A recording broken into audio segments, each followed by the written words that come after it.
Welcome to the PRINCE2 mock foundation examination.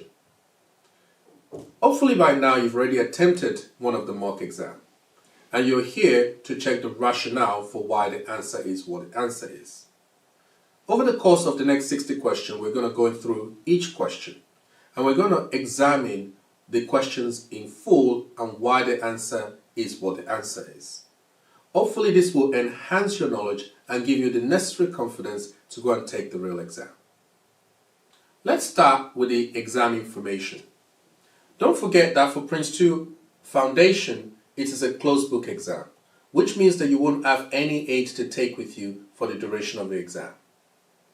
The exam is going to last 60 minutes and there are 60 questions in total. So roughly there are 1 minute per question.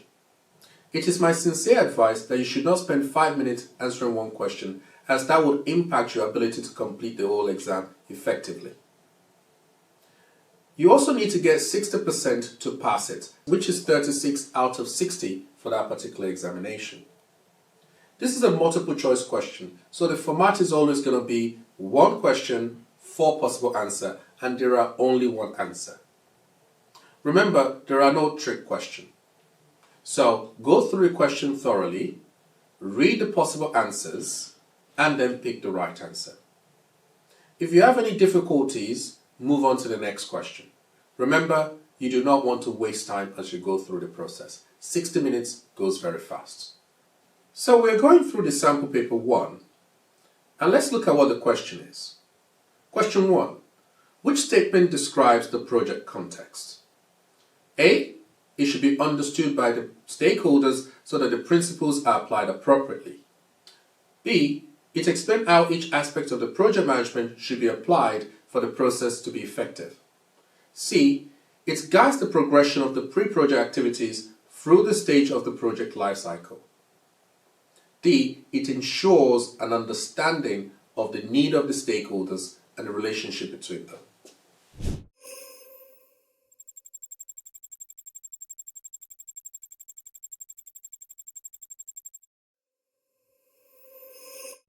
This is a question about project context. When we look at the 5 elements of PRINCE2, we know there are principles, processes, people, practices, and project context. The project context is about understanding the environment in which your project is going to be operating. In this case, you need to be able to understand how you're going to apply the principle in that environment. So A is our right answer. It should be understood by the stakeholders so that the principles are applied appropriately. You need to understand the environment in which your project is going to be deployed so that you can apply the appropriate principles to it. So A is our right answer. Question 2. Which is the characteristics of a project that distinguishes it from business as usual? If you look back, you will see that earlier in our foundation paper, we talk about the key characteristics of a project, which includes things like unique, bridge changes, and so on.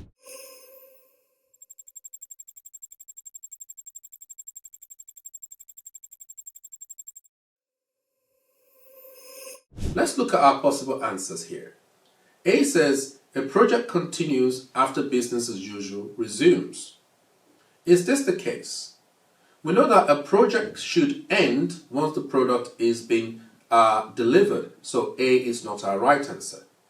B says the project includes ongoing management of the operation.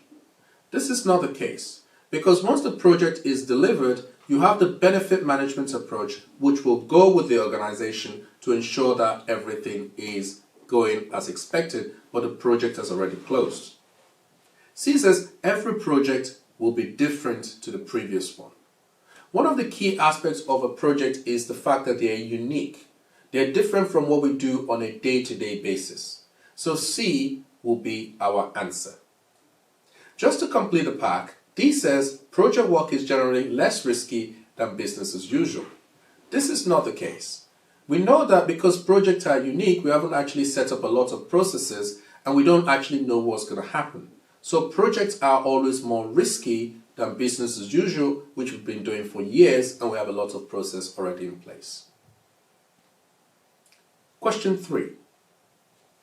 The project board has decided that the project should close prematurely as the external environment has changed. Which principle here is being applied?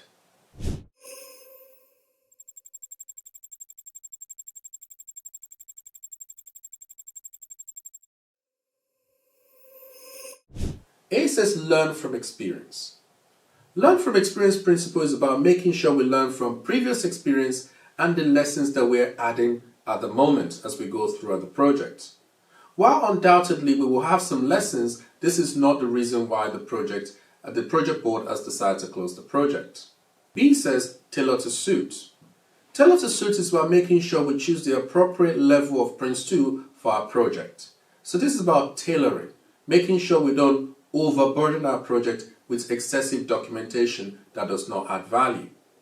This is not the reason why the board has decided to prematurely close the project. C says manage by exception. The purpose of manage by exception is to allow the board to give the project manager some tolerances and leeway to manage the project without interference. However, the minute the interference happens, then they need to basically step in. This might have triggered something. However, this is not the reason why they have decided to close the project, because an exception doesn't necessarily mean the end of a project. An exception just means you need to write an exception report and the board may choose to grant a concession. But one thing an exception can do is to prompt the review of the business case. And if the business case is no longer justified, then the project board will close the project. In this case, D says ensured continued business justification. Clearly, because the environment has changed so drastically, the project board has decided that there is no further justification to continue the project. So therefore, our answer will be D, ensured continued business justification. Question number 4. Which statement about defined roles, responsibilities, and relationship principles is correct?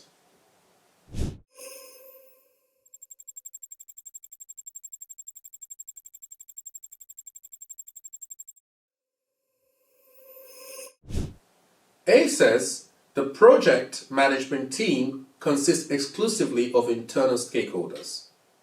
This is incorrect. Because PRINCE2 operates in a customer supply environment and a stakeholder can be internal or external. We know that our definition of stakeholder says that anyone that can be affected by the project is a stakeholder, anyone that can be affected by the project's product is a stakeholder, and anyone who can affect the project is a stakeholder. So PRINCE2 does include internal and external stakeholder. So A is not correct. B says an organization day-to-day management structures are likely to be suited to the control of the project work. We already know that the definition of PRINCE2 starts with a project is a temporary organization that is created for the purpose of delivering one or more business products according to an agreed business case. If the organization itself was suitable, we would not need to create a temporary organization in itself. So therefore, this does not quite go with the idea of defined roles and responsibilities. C says the project board should exclude external suppliers representative. The project board is made up of 3 interests: the business interest, the user interest, and the supplier interest. If the supplier interest was to have been removed from the whole process, then the board will be incomplete, because we do need that supplier interest to be able to understand certain things such as the right approach, method, and technical viability. This says suppliers are stakeholders that can be external to the business. Yes, when it comes to the principle defined roles, responsibility, relationship, and we're talking about suppliers, yes, they can be external to the business. So D will be our correct answer for this one. Question number 5. Which principle is being applied when setting limits for the 7 aspects of performance to enable project manager to work effectively? A says manage by exception. B says learn from experience. D says tailor to suit the project. And D says define roles, responsibility, and build relationship.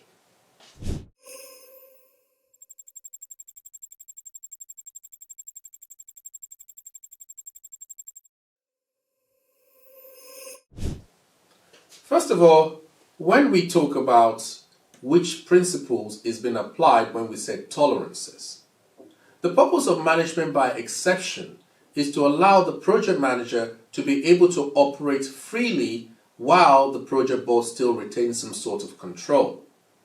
So the project board is allowed to operate as long as it doesn't breach any of the tolerances. So the tolerances are set to prevent an exception case. So as long as you do not breach this, I will not interfere. But the minute you breach this, I will have to interfere. So when we're talking about tolerances, it has to be managed by exception. The board will take over the management when you break one of the tolerances, when an exception event occurs. So the answer for 5 will be managed by exception. Question number 6. What does the ensure continued business justification principle facilitate?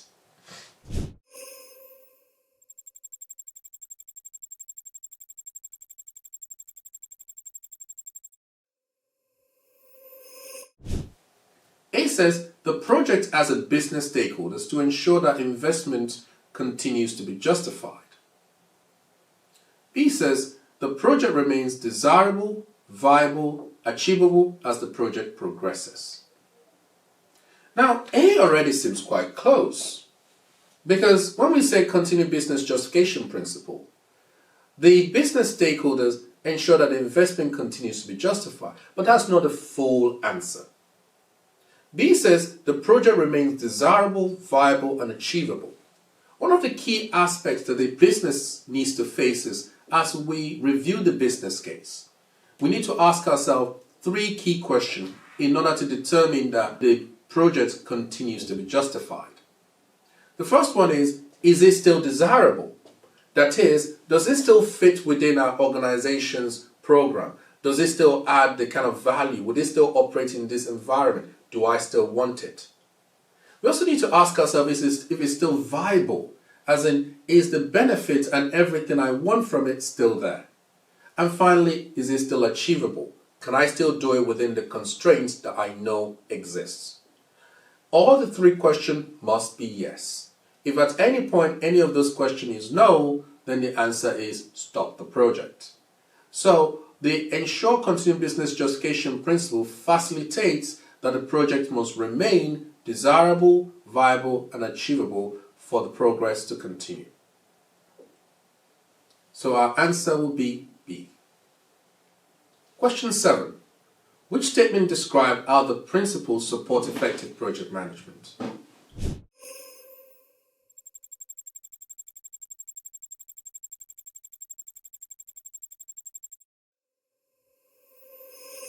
We have a couple of options here. Let's have a look at it from D. It says they should be applied the same way across projects within an organization. No. Different projects will allow you to tailor, so you should always think of the principle as basically your mindset. However, you also need to take into account the project environment that you're in. And because each project is unique, even if they are within the same organization, you should treat it as such. They rely on common vocabulary that should be applied as defined in PRINCE2. Yes, this is more of a statement. It doesn't really help support effective project management. There's a common vocabulary in PRINCE2, but they can be tailored. You just need to understand what project executive means in another organization. B says they take into account industry-specific models as PRINCE2 is generic. They do not take into account industry-specific model. The principles are supposed to be the general guidelines that we kind of follow. And A says they allow project team to decide how the method should be applied on the project. Basically, once you have the principles at the back of your mind, that influences everything else that you do. What level of tailoring is necessary, how to implement the practice, how to understand the project context, how to understand the people's role in it. Yes, they allow the project team to decide how the method should be applied on the project. So A is your correct answer. Question number 8. Which statement describes leadership on a project? A says it is best done through collaboration across the project ecosystem. B, it is a set of shared attitude, values, and goal for the project. C. It is a control that takes place when specific event occurs. And D. It is instructing the execution of tasks in time with agreed ways of working.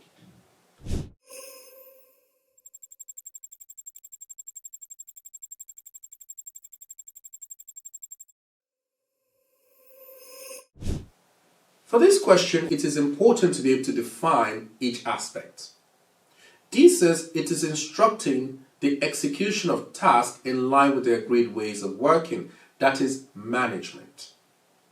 C says it is a control that takes place when a specific event occurs, that's what we call our event-driven controls. And B says it is a set of shared attitude, values and goals for the project, and that is project culture. A says it is best done through collaboration across the project ecosystem, and that is leadership. So our answer is A. Question number 9. Which is a definition of co-creation? A says working with key influencers to ensure the agreed ways of working are adopted by all areas of the project ecosystem. B says modifying any of the approved management products that are part of the project baseline. C says ensuring decisions made at a stage boundary are informed by continued business justification. And D says applying management controls whenever a specific event takes place.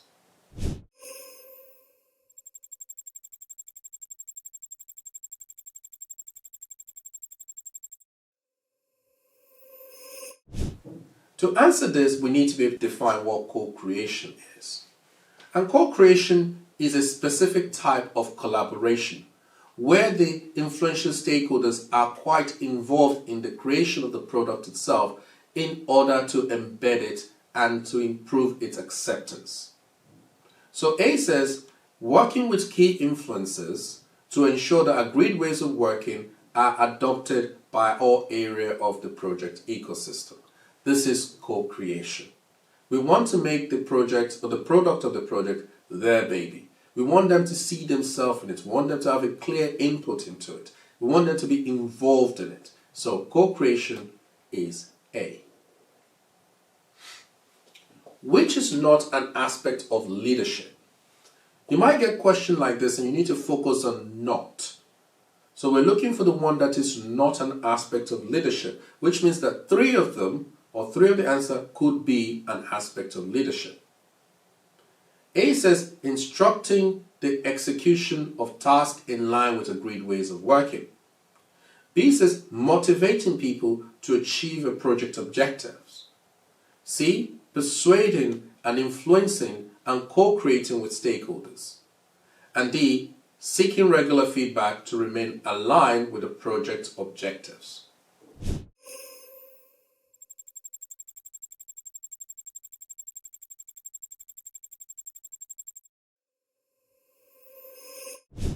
Seeking regular feedback is part of leadership. Persuading people is part of leadership. Motivating people is part of leadership. Instructing the execution of tasks in line with the agreed ways of working is not leadership, it is management. So A is our right answer. Question 11. Which activity should be managed carefully as part of leading across the organizational boundaries? Because it is likely to be performed by people outside of the project team. So, A, securing funding from the business layer for the business case. B, integrating new product into each impacted area of the business. C, gaining commitment for the realization of the benefit post-project. And D, delivering the product to the agreed quality specification.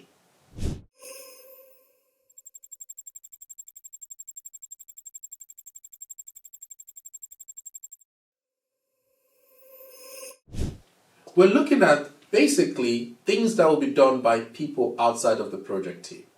So which activities should be managed carefully as part of the leading across the organizational boundaries because it is likely to be performed by people outside of the project team.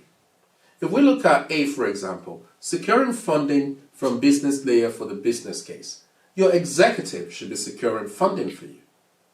When it comes to gaining commitment for the realization of benefit post-project, we expect the senior user to be showing commitment to that. And when it comes to delivering the product to the agreed quality specification, we expect our team manager to be delivering those work packages. That leaves us with B, integrating new products into each impacted area of the business. So this is where people within the organization cell is going to be having a direct impact on what you're creating. They need to use it, they need to get those benefits. So B is your right answer. Question number 12. Why is change management important in a project? A, because stakeholders should understand which organization areas are impacted by the project.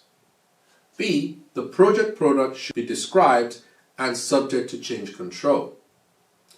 And C, because confidence is needed that the project can meet its scope, objective, and continue to be justified. And D, because user quality expectation of the project product should be understood.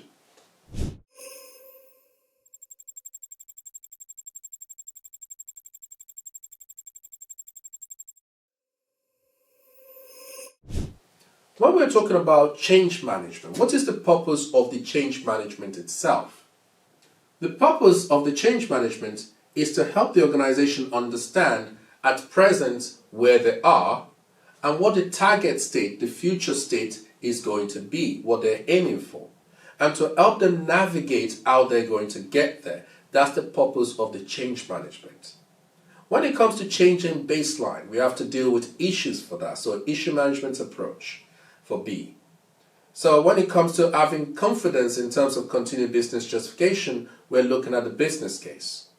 And when it comes to the user quality expectation being understood, we're looking at your project product description.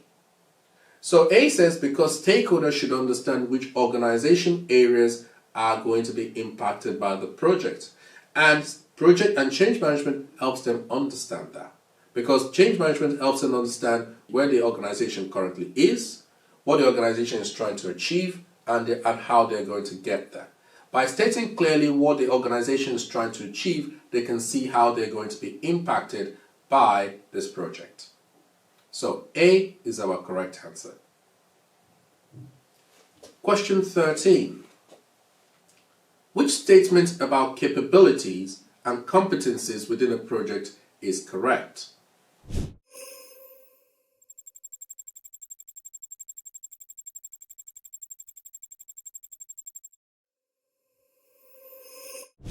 Teams should consist of members with similar capabilities and competencies. This is not correct. A team is made up of cross-functional members. So people with different abilities and different skill sets at different levels are welcome because we're doing multiple things within the project. So A is incorrect. B says team members are likely to perform differently depending on the structure of the team. This is correct. When it comes to capabilities and competencies, we know that team members are likely to perform differently depending on what structure of the team is. So the answer is B. Question number 14.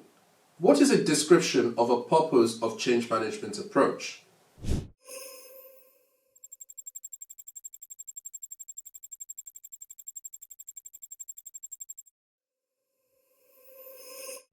A. To describe how the proposal to change the project baseline should be recorded and approved. That is not the right answer. That is the purpose of the issue management approach, not the change management approach. B says to describe the standard required to deliver the product that meets the user's expectation. You're talking there about quality management approach, not the change management approach. C says to define how the business will need to operate in the future to meet the project objectives. Yes, the change management approach allows us to understand the current state, the future state, and how we're going to need to behave to get there. So C is our correct answer. And just to complete the set, D says to describe the process and procedures required to manage uncertainty. That's the purpose of your risk management approach. Question 15. A project holds a workshop to share experience of new ways of working between the project team members. Which principle is being applied by the people element? 1. Learn from experience. B. Manage by exception. C. Define roles and responsibilities and relationship. And D. Focus on product. 15 says a project holds a workshop to share experience of new ways of working between the project team members.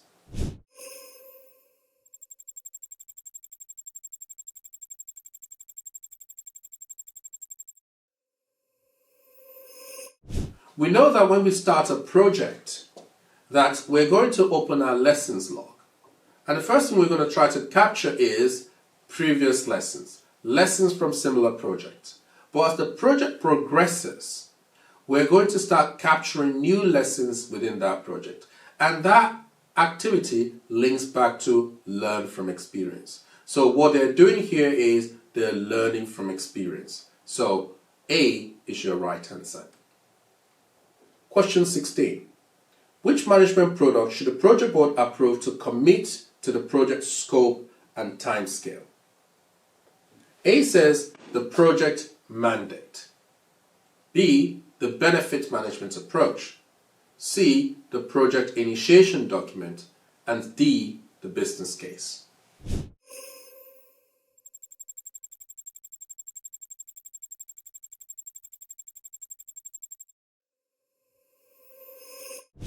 Let's explore each one. The project mandate is issued from the pre-project to the executive, and the project mandate triggers startup. In starting a project process, you haven't even decided that the project is worthwhile yet. So how can the board commit to the entirety of the project? Not possible.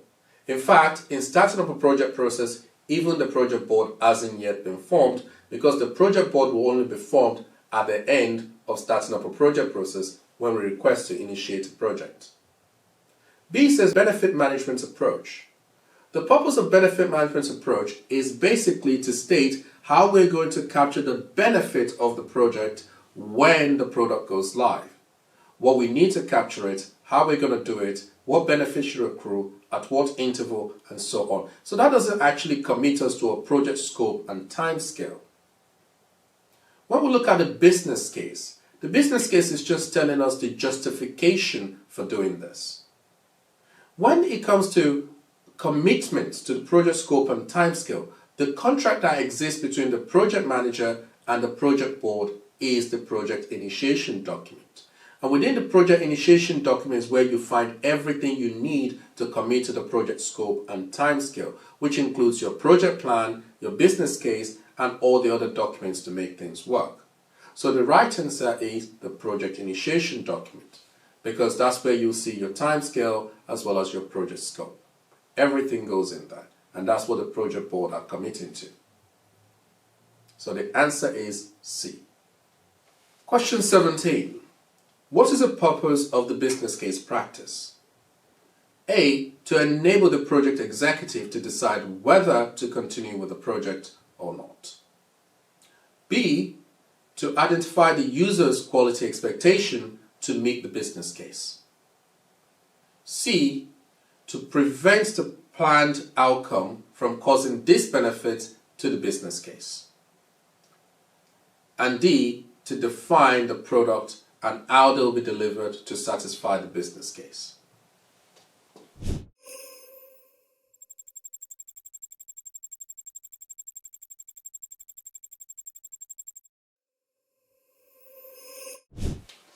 When we look at all of this, we're talking about the business case practice. And the business case practice is about justification. Within the business case itself, we have several elements such as the reason, the option, the benefits, the disbenefits, the major risk, the time scale, the cost, the investment appraisal. And what this allows the executive to do is to decide whether or not to continue the project by using the document to decide whether the project is still viable, achievable, and desirable. So the answer will be A. When B says to identify the user quality expectation to meet the business needs, well, the user quality expectation you'll find in your project product description. C says to prevent the planned outcome from causing disbenefit to the business. Well, that's more about you dealing with the issues and all the things that's going to happen. So your right answer is still A. Question 18. Which should be used to justify whether the project should be progressed? A says project brief and benefit management approach. B, highlight reports and the benefit management approach. C, business case and the highlight report. And D, the project brief and business case.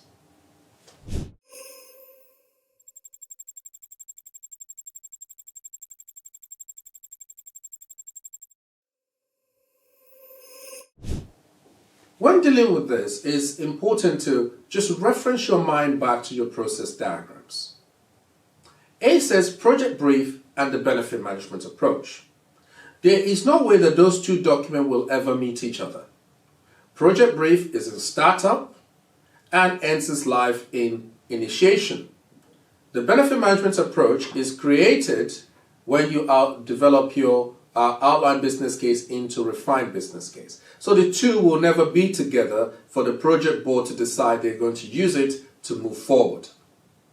When it comes to B, highlight reports and benefit management approach. The benefit management approach simply just tells you how you're going to measure the benefits when the project goes live. And the highlight report just reports how the project is going so far. It's a correlation of this is what we got, this is where we are, and is intended to inform the board of things.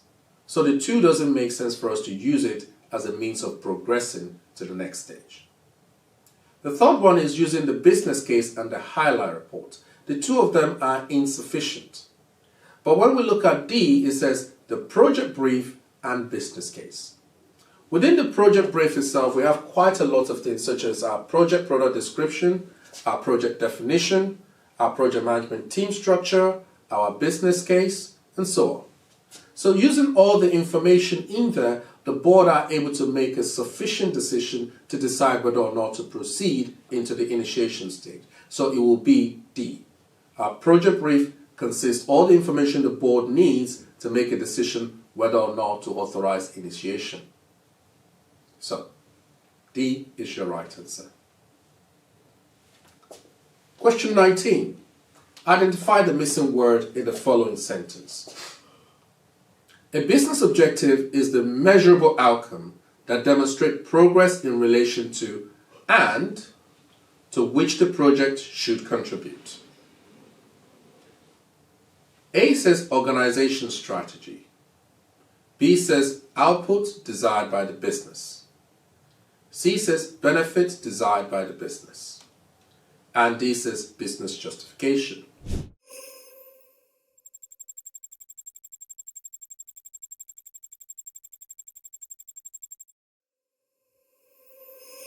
Let's see which one fits. Identify the missing word in the following sentence. A business objective is a measurable outcome that demonstrates progress in relation to dash and to which the project should contribute. The business objectives contribute to the organization strategy. So A will be our right answer. The idea is the business objectives when achieved will allow the organization strategy to be followed on. So A is our right answer. Question 20. A government department has a target to reduce its carbon footprint by 8 to 12%. How should these requirements be captured?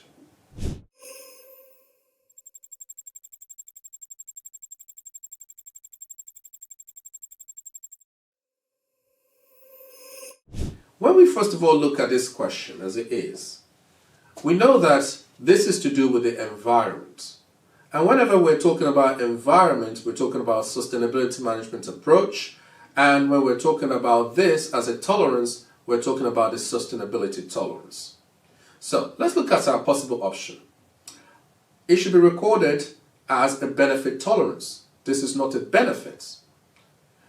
As a sustainability tolerance, this is a sustainability target because this is an environmental target. So it will therefore be B. It is not an outcome because it is already measured. And it is more than just a quality tolerance because this is not a quality tolerance, this is about the environment. Quality tolerance is to give you that, perhaps, let's say for example, you need to produce a pen for me that is 10 centimeters long, but it can be plus or minus 1 centimeter.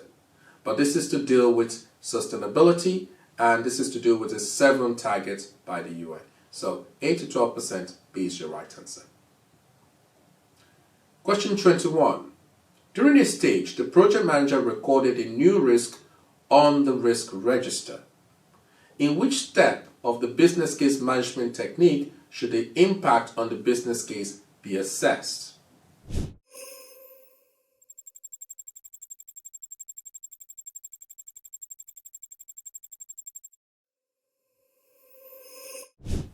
During a stage, the project manager recorded a new risk on the risk register.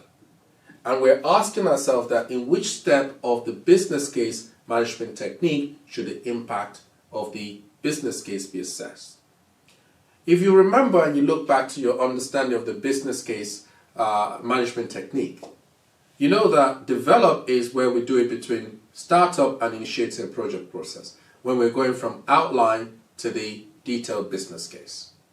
But we also know that within a stage, as we add new risks and issues, we need to check that our business case is still in line and can still be delivered. So within a stage, we always check the business case anytime we record new risks that could affect it or new issues as happened.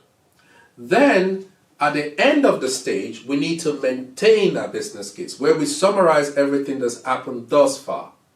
And then we leave it to the board to confirm that those benefits that C are still there.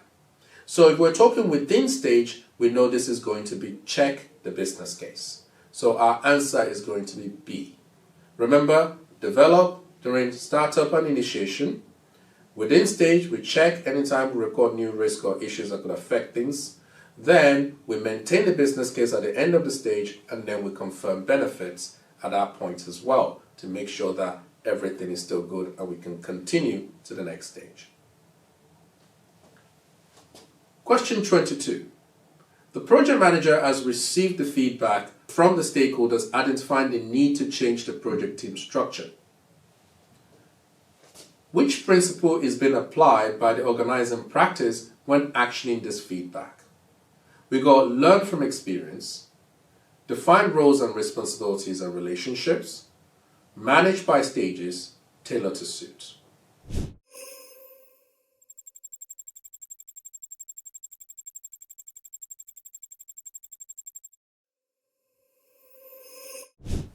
We know this is not defined roles and responsibilities because we know that they already have that. They have their role, but they're asking that the structure should be changed. The project management team structure should be changed. And this is based on their feedback. If we're taking a feedback based on what has happened, we are using learning from experience.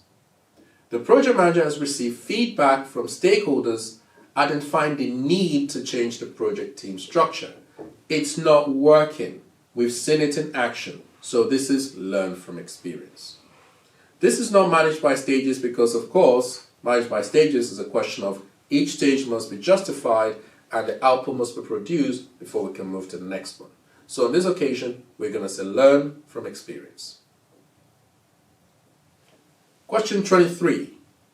Which management product should specify individual accountability for sustainability targets?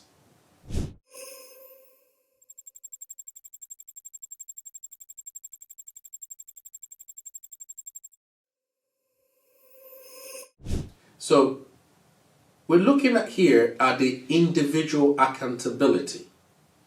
And if we're saying what document will allow me to know precisely what I, within the project, need to do.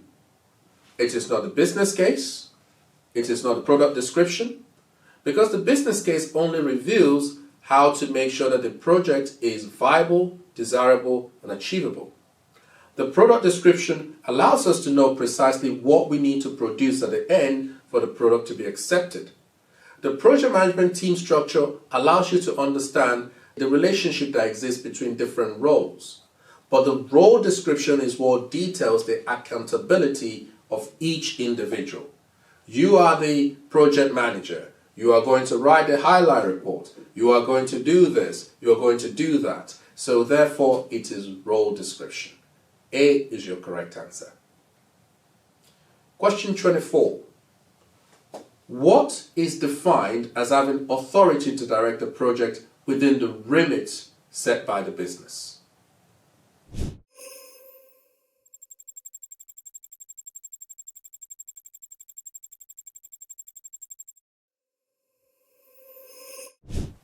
We know in PRINCE2 that there are 4 levels of management. We have the business at the top, and the business will set project tolerances to the project board who are in delivery. And we know the project board will then set their own tolerance to the project manager who is in managing, and that the project manager will set his tolerance to the team manager who is in delivery. So if the question is saying that who needs to operate within the remit set by the business, it is the project board, because the project board is the only interface with the business. So therefore, our answer will be project board. Question 25. How should senior user fulfill their responsibility for continued realization of benefit post-project? A, by representing the work needed in the hierarchy to help organize the project. B, by ensuring commitment from people in the user community to adopting the new product. C, by defining how to assure the continued justification of the project. And D, by ensuring that the technical integrity of the project's product deliver to the user.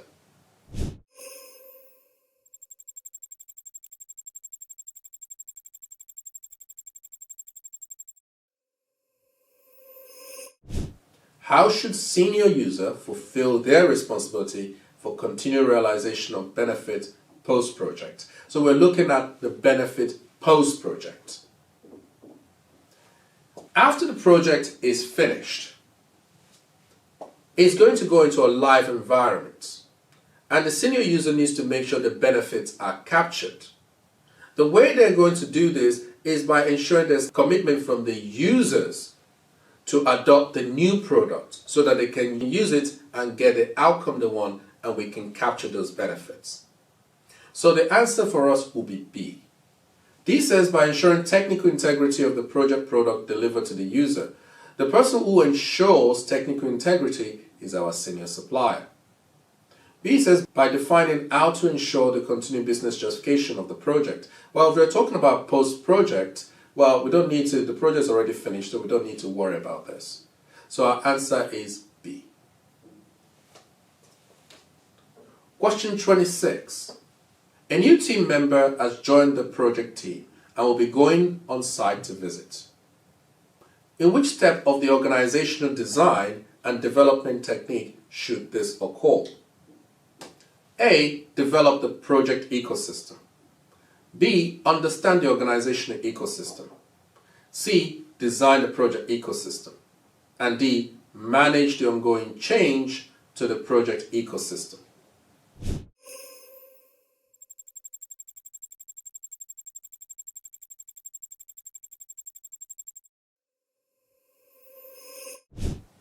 What we are talking about here is the organization design and development technique. And if we kind of try to go through it, the first step is to understand the organization ecosystem. Try to understand how the organization functions. Then you need to design the project ecosystem, which is what roles do I need, who needs to be part of it, what's the structure going to be. Once you've designed the project ecosystem, then you need to develop the project ecosystem. It is in the project ecosystem that we embed people. So if a new team member has just joined the project team and will be going on a site visit, we are trying to embed that member in there. So therefore, our answer will be develop the project ecosystem. Question 27. What is the purpose of the planned practice? A says to enable the project manager to control the project by defining who will deliver the project's products and when to deliver them. B says to enable the project executive to monitor whether the project is desirable, viable, achievable, and should continue.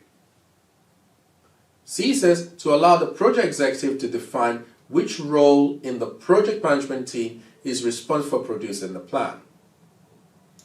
And D, to allow the project manager to plan how to respond to uncertainties, who should action the agreed response.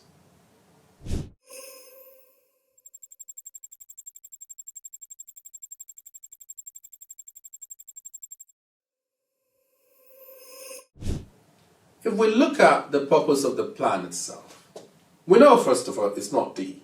To allow the project manager to plan how to respond to uncertainty, we're talking about risk there. When we look at to allow the project executive to define which role in the project management team is responsible for what, we're talking about organization there. B says to enable the project executive to monitor whether the project is desirable, achievable, and viable, we're talking about business case. And A says to enable the project manager to control the project by defining who will deliver it and when to deliver it. All of this is what we cover when we're doing our product-based planning technique, and we're defining and analyzing products, organizing work packages, and so on. So, A is our answer. Question 28. The business strategy has changed, requiring the scope of the project to be increased beyond the tolerances that has been agreed by the business layer. Which plan should be produced to include this change? We have A, project plan, B, stage plan, C, team plan, and D, exception plan.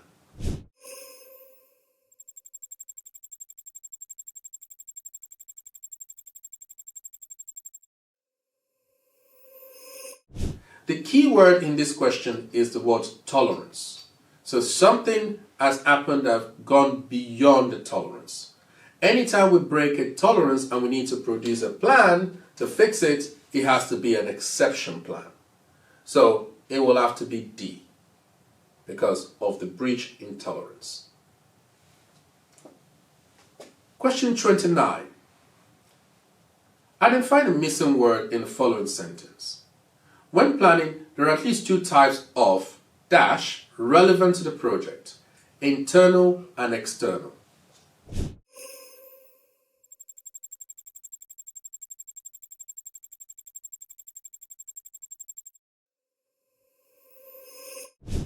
When planning, we know there are two types of dependencies, internal dependencies and external dependencies. Internal dependencies are things that we are creating within our project and we will use. External dependencies are things we're not creating within our project, but we need within our project. So we're taking it from the external, from the outside. The answer here is dependencies. Question 30. How should a project plan typically accommodate an iterative incremental project?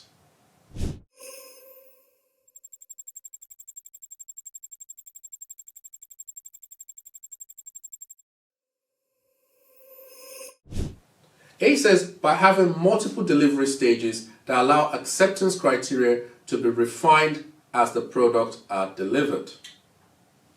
Without going further, when we talk about iterative incremental project or iterative development, this is a common technique in Agile, and it consists of us having a conversation, then we'll think about how we're going to deliver the product, and then we'll action and deliver the product. Then we'll have a conversation again to refine that acceptance criteria. So A says by having multiple delivery stages that allow acceptance criteria to be refined as the product are delivered. So A is our right answer, but let's look at some of the other options. B says by ensuring product descriptions are complete before the project is approved by the project board. C says breaking down the work of a stage to the level of detail required for day-to-day control by the project manager. Again, nothing to do with iterative development. And B says by dividing the project into 2 stages to enable iterative development of producing during this project.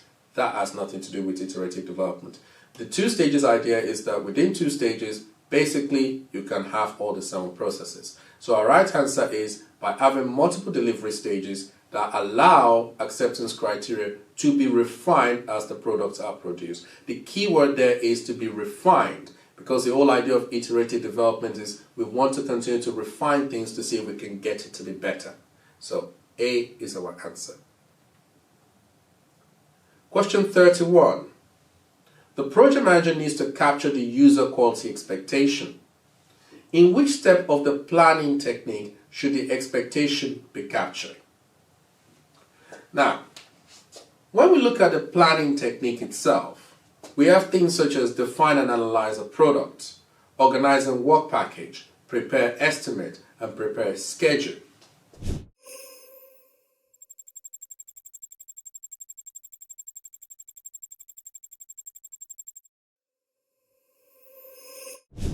The first question we need to ask ourselves here is, if we're talking about user quality expectation, in what document would we find that?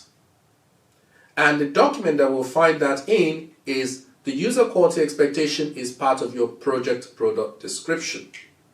So when we're talking about things such as the planning technique, where would we see the project product description? We will see the project product description in defining and analyzing a product. If you're going to define and analyze a product, you need a few things. And the first thing you need is project product description. Within that project product description, you have your user quality expectation. Following from there, you're going to have your product breakdown structure.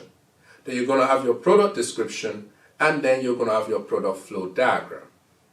So if the project manager needs to capture the user quality expectation, he will have to do that while defining and analyzing the product. So the answer is A. What is the purpose of the quality practice?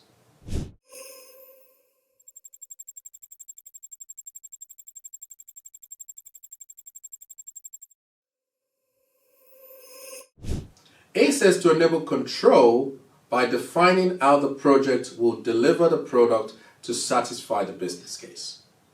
This is not correct. That's not the purpose of the quality practice. The business case, separate. B says to document the user requirements and ensure they remain unchanged throughout the project. Well, we might have changes. Prince is not immune to change. We just want to make sure that the change is controlled. So, wrong answer. Not to do with quality anyway. C says to explain how the project will ensure the user requirements of the project produced are met. This is the purpose of the quality practice. And D says to agree to deliver the product that were not part of the project's business justification. You do not want to do that. That's just the wrong thing to do. So C is correct. Question 33. The team manager needs to record that a product needs to be tested but has not yet been approved. Where should the information be recorded?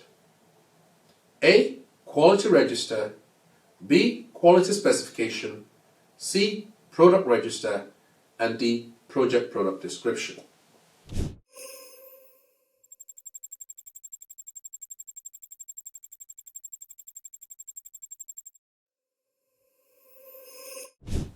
The key to this question is to be able to define these terms. The project product description is the final output that we will have. This is what we are trying to create throughout the entire project. The product register tells us what has been accepted. The quality specification is like the acceptance criteria for each of the products in the product description. The quality register is where we record everything relating to the testing and acceptance of the product. So if the team manager needs to record that the thing has been tested but not yet been approved, it will be in the quality register. Once it has been approved and collected, it will go into the product register. So the right answer here is the quality register. Question 34. Which statement describes project assurance rather than quality assurance? A says it is independent of the project manager but not the project. B says it monitors the project's quality controls measures used to assess the project's product. C says it is independent of the project team and may be part of the user's quality management system. And D says it describes the documented expectation for the project's product.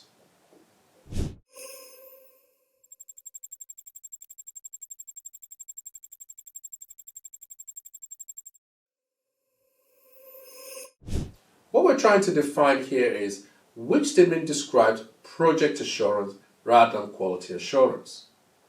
Project assurance is part of our project management structure. We are responsible to the project board. But quality assurance is external to our project. They are not responsible to the project board, but they can be part of the business itself and they can check the quality that we have within our project. So the most suitable answer is A, it is independent of the project manager but not the project, because project assurance is responsible to the project board. So our right answer is A. Question 35. A new requirement is identified when producing a subordinated plan. How should this be managed? So, a new requirement is identified when producing a subordinate plan. A says by preparing new product description. B says by using issue management approach. C, by updating the project product description. And D, by updating the quality management approach.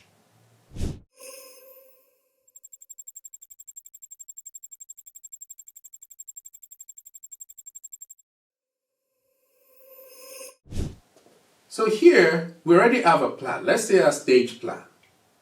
However, when the team manager was creating his own team plan, he realized that there are some new requirements that wasn't part of the initial stage plan. This is something that has happened. This is an issue. And to deal with it, we need to use the issue management approach. Because as any issue that happens like this, we're going to use our issue management procedure.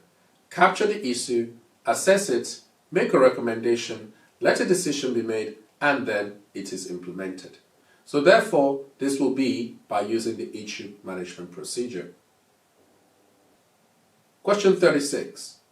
A system has been tested and the user needs to take ownership of the system. In which step of the quality management technique should this occur? A, gathering user input. B, assessing product. D, describing the quality management approach. And D, controlling quality.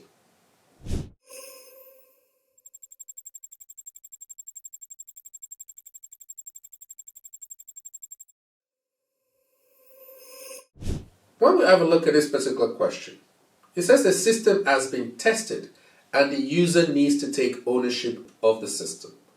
So at this point in time, we've gone through our quality review team. They've reviewed it. The producers explained everything and the approver has accepted it. So what we're going to do now is we're going to accept the product. If we look at all the possible answers such as A, gathering user input, that's before we get to this point. Describing the quality management approach, that's basically part of our quality planning to make sure that we're going to know how we're going to manage that quality. Controlling the quality, that is before we take ownership. So at this point, we're in B, we're accepting the product. We're taking ownership of the system. So B is our correct answer. Question 37. What is the purpose of the risk practice? A says to address concerns about the standards that are to be applied to the product. B says to identify the likelihood of a threat occurring and its possible impact on the project. C says to guarantee delivery of the agreed scope on time, to cost and quality. And D says to ensure that the problems are resolved before they have a chance to have negative impact on the project.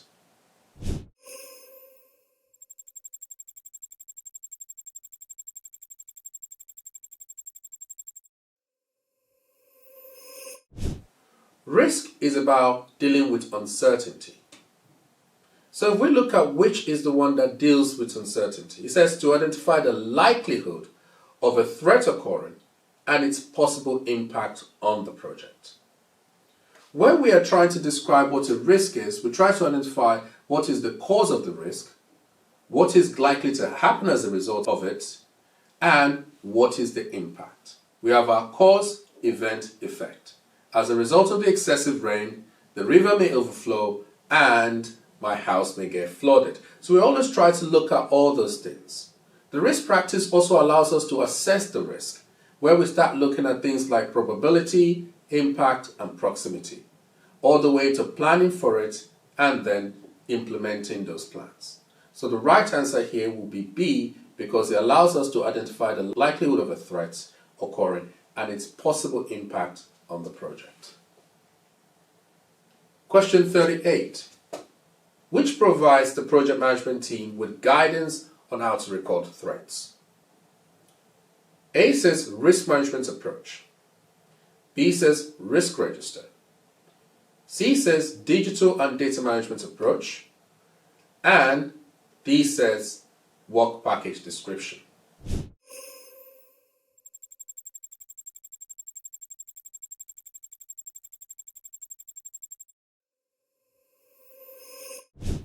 When we look at this, we're talking about a project management team. First of all, the work package description is to deal with how the work package needs to be dealt with, and the team manager will know how he records his own risk, how he escalates it. Digital and data management approach has nothing to do with the question.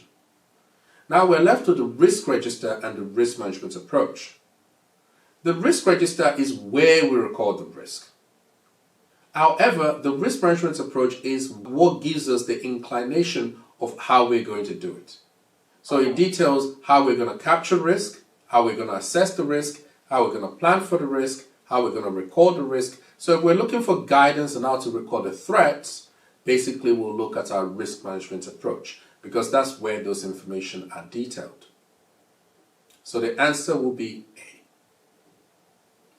Question 39. Which term describes who is responsible for responding to a risk satisfactorily? Who's responsible for responding to a risk satisfactorily?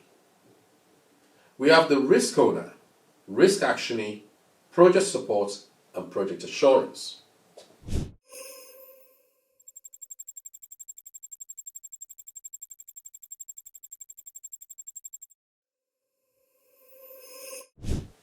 When it comes to responding to a risk in the implement phase, we have two roles which are critical to this. We have the risk owner and the risk action owner. The risk action owner is the one who does the work, but the risk owner is the one who retains accountability for the work. If the work is not done correctly, the risk owner is the one who is accountable for it. The risk action owner simply needs to do the work.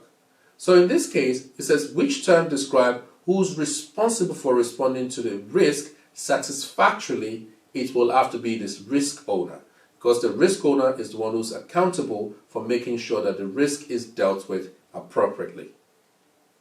So our answer will be A. How does loss aversion result in less effective decision making when considering a risk? A says by valuing the need to keep what you have rather than to get something new. B says by discounting downside risk, believing that things will go according to plan. C says by valuing team unity rather than reaching the right decision. And D says viewing risks that are more likely to occur as riskier.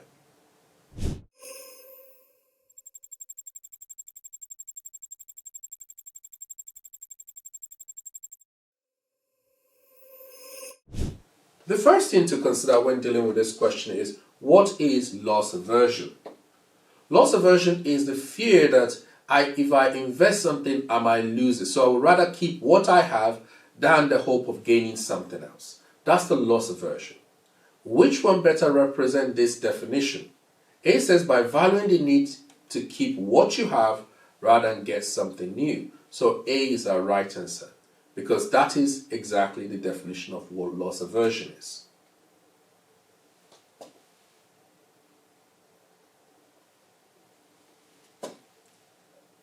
Question 41. The project manager needs to understand the project environment and define how to manage the risk on the project. In which step of the risk management technique should this be defined? We have identify, assess, plan, and implement.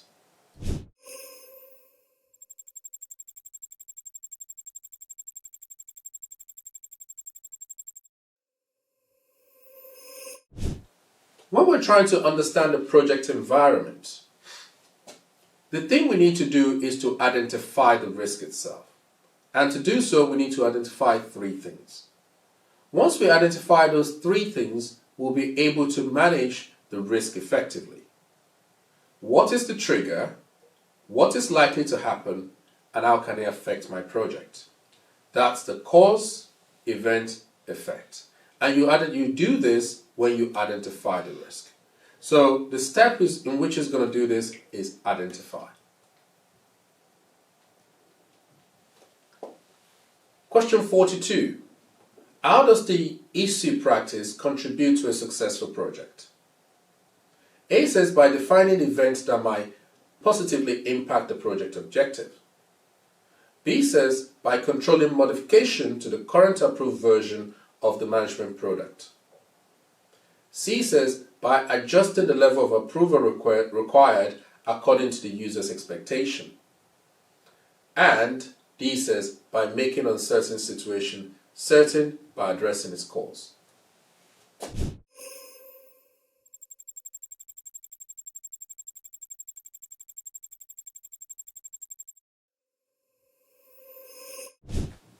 Let's look at the question again. How does the issue practice contribute to a successful project? If we look at D, by making the uncertain situation certain by addressing its cause, we're looking at risk there. And we can make an uncertain situation certain by addressing its cause simply by avoiding the risk. So this is risk, nothing to do with issue. Remember, issue is about things that happen, things that are certain, and is about controlling baseline. C says by adjusting the level of approval required according to the user's expectations. With C, if you're doing this is about change authority. So this is not necessarily to do with the issue practice.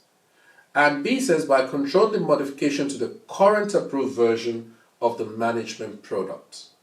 The idea behind the issue practice is to make sure that there is change, however that change is managed correctly. We don't want a situation whereby you have a product that is changing through different versions but without a way to control it. We don't want to start with I want a Ferrari and end up with a Beetle.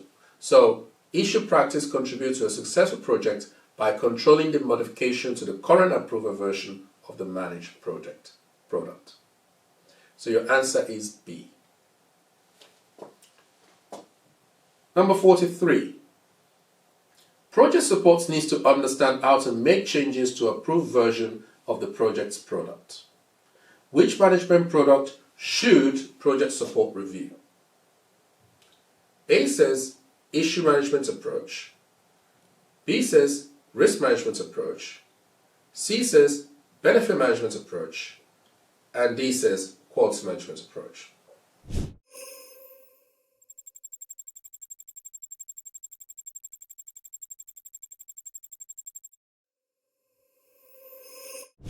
Let's look at the question again.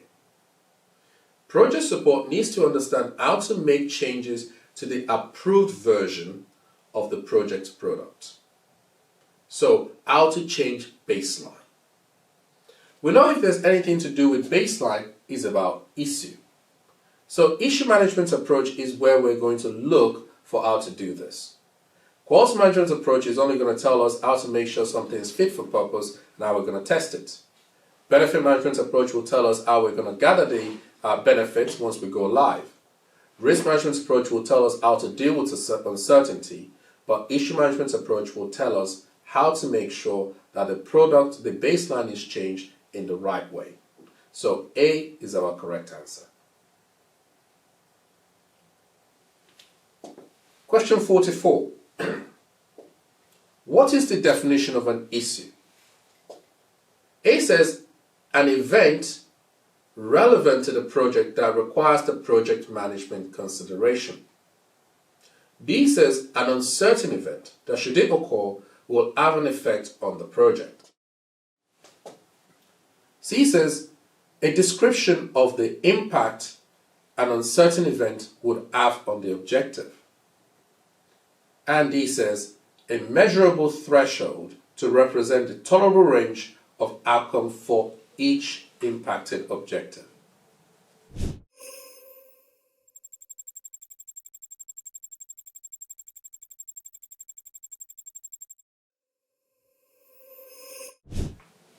So, let's define each one of those things. D says a measurable threshold to represent the tolerable range of outcome for each impacted objective. That's just tolerance. C says a description of impact an uncertain event would have on the objective. This is us trying to describe the risk. D says an uncertain event that, should it occur, will have an effect on the project. That's just risk itself. And A says an event relevant to the project that requires a project management consideration. That is an issue. The difference between issues and risk is uncertain, whereby issue is certain. 45. A change has been approved and needs to be implemented. Which part of the guidance for effective issue management should enable the change to be implemented? A says a delegation of authority by the project board to decide on change to the appropriate level. B says the application of the change budget within the authorized constraint to make the trade-off. C says the audit of whether the actual product status reflects the status recorded in the product register.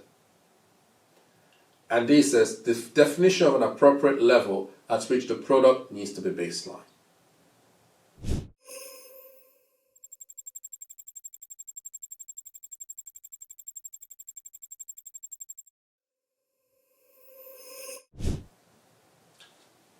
At this point, we should look back at our issue management technique. The issue management technique consists of capture, assess, recommend, decide, and implement. He said a change has been approved, so they've already approved it, so they've decided, and needs to be implemented. So we're now at the implement phase. Which part of the guidance for effective issue management should enable the change to be implemented? So the person who's going to implement the change is going to need the application of the change budget within the authorized constraint to make a trade-off. In order to implement what has been approved, we will need the money to do it. The change budget is set up to basically deal with requests for change, so that we don't have to spend our project budget dealing with approved changes. So our answer would be B. Question 46. An issue has been identified and its impact on the project scope needs to be understood. In which step of the issue management technique should the impact be understood?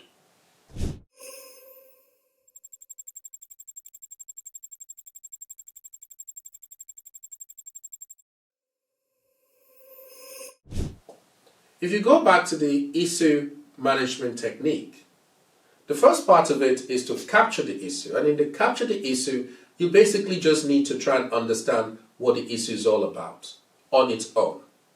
Understand the issue itself.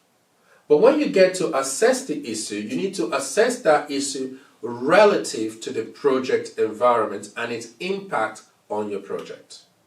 The question is asking us, an issue has been identified and its impact on the project scope needs to be understood. We are now at a point where we need to assess the issue, because we can only understand the impact on the project scope when we start assessing its impact on the business case and the plan at large. So A will be our right answer. Question 47. What is the purpose of the progress practice?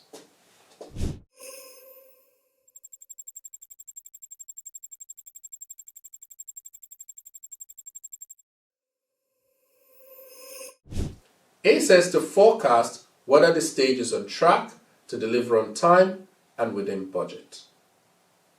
The purpose of the progress is basically that.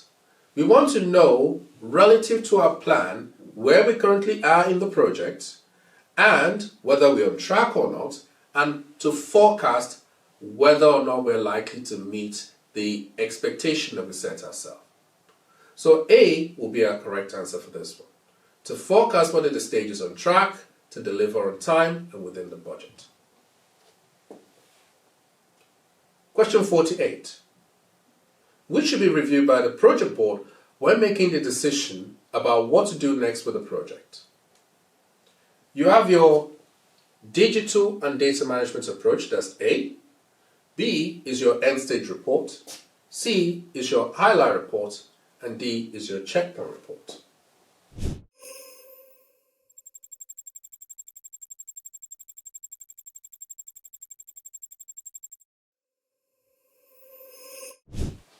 Generally, the board gets to make a decision about what to do next about a project when they reach the end of a stage boundary. In the stage boundary, they have three key critical documents they usually get. They have the stage plan to tell them what's going to happen in the future. They have the updated PID, which updates the present and tells them how things are at the moment. And they have the end stage report, which tells them about the stage that's just finished and how everything goes. So if we look at all the options on there, the only one that will be present within the managing stage boundary where the board gets to review and make a decision about the stage is the end stage report. If we look at all the other things that are on there, the digital and data management approach is created, of course, during the initiating a project process. The highlight report is created during the controlling stage, and the checkpoint report is created within the managing product delivery. The only document there that is created within our stage boundary is end stage report. So our answer will be B.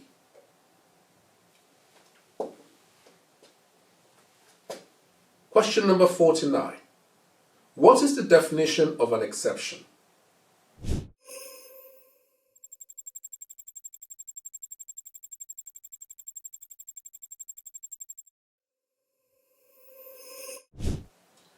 A says a forecast that there will be a deviation beyond the agreed tolerance. Basically, that's our answer. In order for there to be an exception, you need to breach one of the 7 tolerances. Only when you breach those tolerances, that's when an exception has been reached and the board could then potentially take over or ask for you to produce an exception plan. So, the definition of exception is a forecast that there will be a deviation beyond the agreed tolerance level. And once you forecast that, you need to write an exception report to let the board know. Question 50. How should the use of data and systems support effective progress management? A says by focusing effort of the project management team on collating data about what happened in the past. B says by providing accurate data to assist in predicting future performances. C, by focusing efforts of the project management team on the manual data collection. And D, by defining the tolerance against the 7 performance targets for each management level.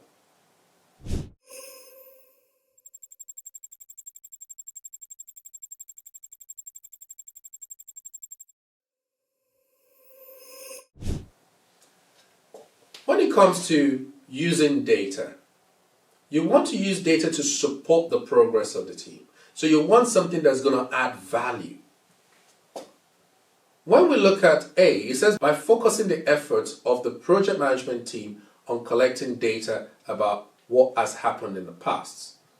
We don't want to focus all our efforts on what happened in the past. Yes, at the start, we look at lessons learned from previous one, then we move on. The aim is to create the output, not to sit in the past. B says by providing accurate data to assist in predicting future project performance. In particular, when we're in the progress team, we might want to use data to look at trends. If it took me 15 days to finish the first part of my stage, based on the amount of work, based on all the data I have, based on my resources, I want to be able to use that to forecast what's likely to happen in the future. And that's a way for the data and system to support effective progress management. So B will be our correct answer. Question 51. According to the exception management technique, at which level are projects most likely to identify issues that exceed stage tolerance?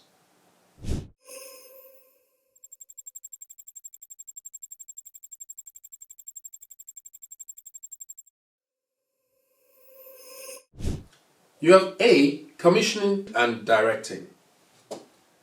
Let's walk through that. Commissioning is the business layer. They don't really do anything between the projects. Directing simply authorizes. So if there's going to be a breach in tolerance, it's not going to happen but from them. We have directing and managing. Yes, while this can happen in managing, this is not the most likely combination. Because in directing, one part of our answer, basically they simply authorize. And while the project manager can exceed his own stage tolerances, there is still another tolerance that could still be exceeded. So this is not the most likely outcome. We also have directing and delivering, similar problem with B, because in directing, they simply authorize. So they're unlikely to break a tolerance. And finally, we have D, managing and delivering. This is the most likely to identify issues that exceed stage tolerance. Because don't forget that in managing, the PM has stage tolerance, and in delivering, the team manager has work package tolerance. And a breach of work package tolerance can lead to a breach of stage tolerance. So the two management process together can lead to, is the most likely way you're going to exceed your stage tolerance. So that's your right answer, D.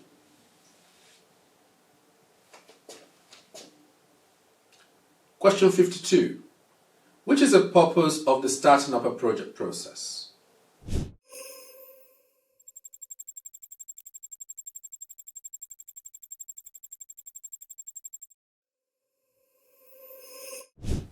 A says to assess whether the project is likely to be viable to the organization.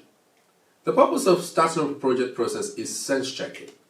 We want to make sure before we spend a whole lot of money that this is a viable project. B says to analyze the work required before committing to implement the project initiation document. This has already gone past startup, because if we're talking about project initiation document, we're already in initiating a project process, which is 2 steps beyond startup. C says to provide opportunities for the users to confirm that they have accepted the project's product.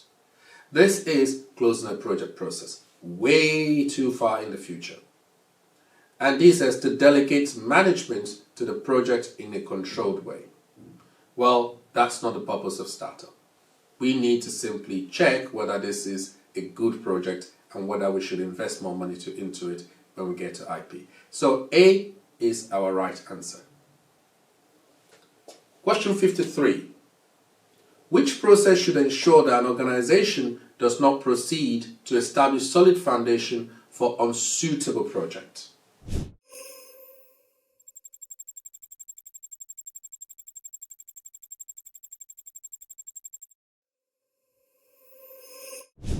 This harkens back to our question 52. The process, the sense check, is the one that makes sure it doesn't go into solid foundation. If we also say, what is the process that establishes solid foundation? That is initiating a project process. And the purpose of startup is to make sure we don't enter initiating a project process if the project is unsuitable. So our answer is starting up a project process, A. Question 54. Which is the purpose of the directing a project process?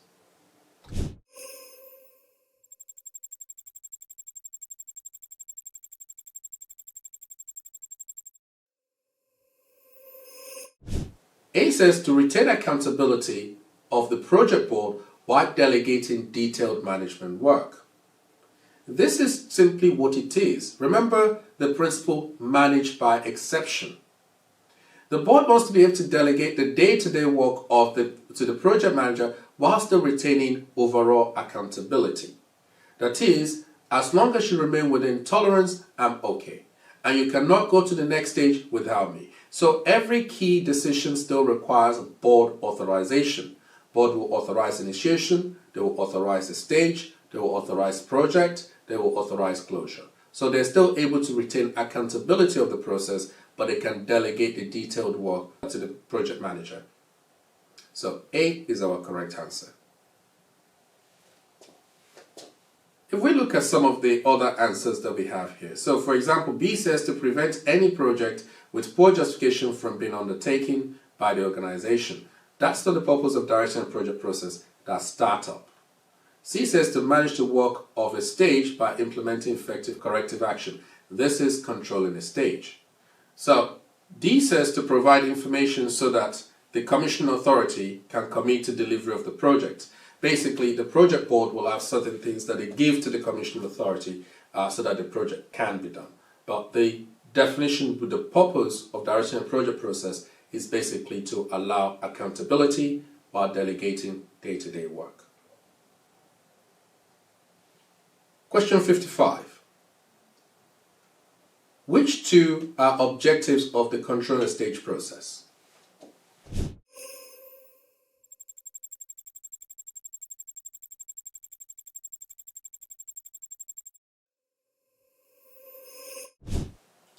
We're looking at the controlling the stage process here. So anything that doesn't fall within controlling the stage process, we need to discard it.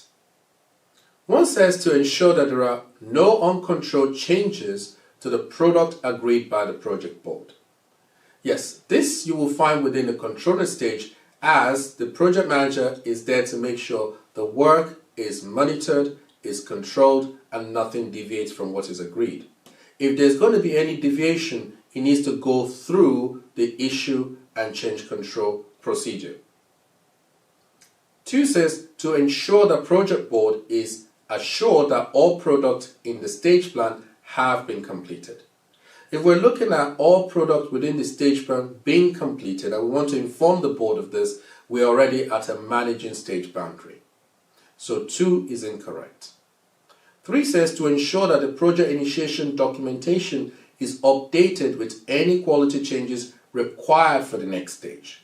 Again, we will only be updating our project initiation documentation as part of the activities that takes place in our managing stage boundary. Therefore, this is incorrect. And 4 says to ensure that the products delivered during the stage meets the agreed quality criteria. So, this is something that must happen. We remember we're in the control stage, we're going to be receiving completed work packages. And before we can receive completed work packages, we need to have gone through the quality review, where the producer, the reviewer, as well as the approver have gone through the process and they've decided this meets the agreed quality criteria in the product description. So the 2 correct answers there will be 1 and 4.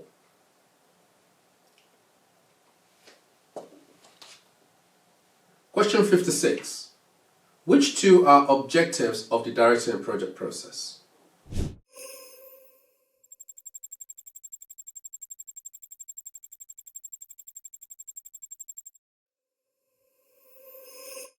we're looking at activities that takes place within directing a project process. The first one says to ensure that the project is only closed when properly authorized. One of the activities that takes place in the directing a project process is authorized closure.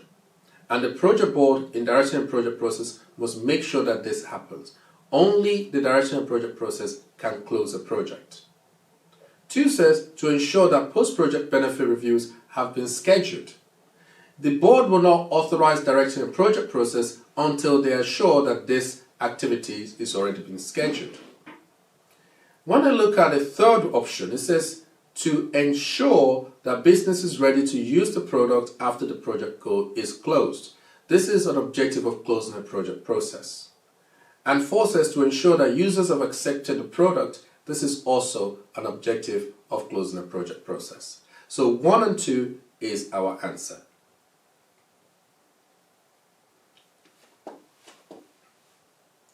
Question 57. Which tools are objectives of initiating a project process?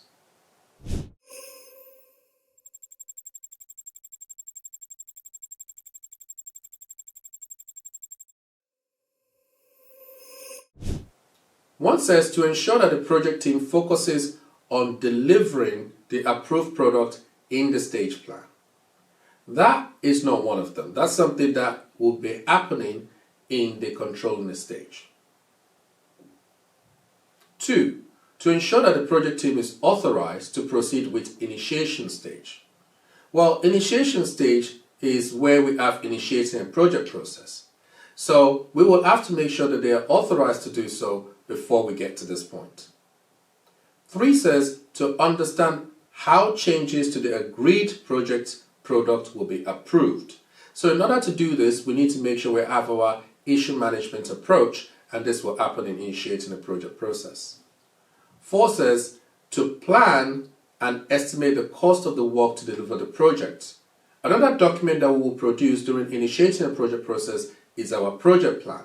And here we're going to estimate the cost and how long it will take to do the work. So our answer will be 3 and 4.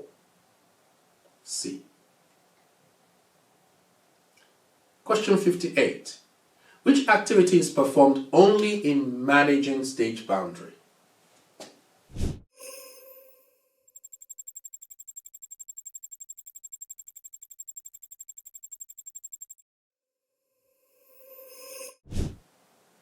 A says prepare a replacement for the current stage plan for approval by the project board. This is one of the things that will happen in managing stage boundary. Within the managing stage boundary process, you will write your end stage report, you will write your next stage plan, and you will update your PID. Another activity that could take place within a managing stage boundary is the writing of an exception plan, which is a replacement plan for when your initial stage plan fails.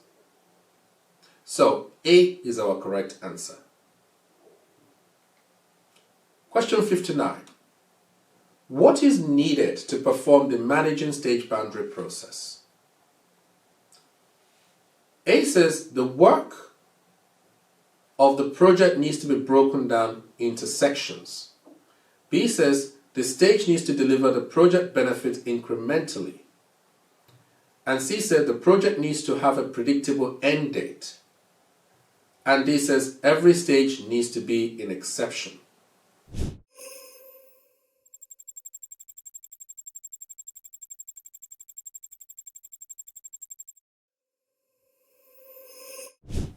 If we work our way through it, not every stage needs to be an exception. An exception event only happens when you break tolerance. And you don't want to be breaking tolerance at every stage. So, no, D is incorrect. C tells us that the project needs to have a predictable end date. Not necessarily. A project can be longer or can be shorter, and a project can have tolerances. And you might say my stage is going to be 1 month plus 5 days, but only use the 2 days of the 5 tolerances. And that's not a problem. B says each stage needs to deliver project benefit incrementally. That is not the case. There are many delivery approaches that we could use. We could be using a linear approach where the benefits will happen at the end. It is only when we're using incremental and iterative approach that we can expect something like this to happen, but it is not necessary for the PRINCE2 approach. And A, the work of the project needs to be broken down into sections. Because in the stage boundary we're going to create our stage plan, so it is quite critical that we need to use the product-based planning technique. One of the things that we do in the product-based planning technique is to use a product breakdown structure, and that allows us to break down product into sections. So therefore A is correct. Question 60. Which action should be taken if a project is closed prematurely?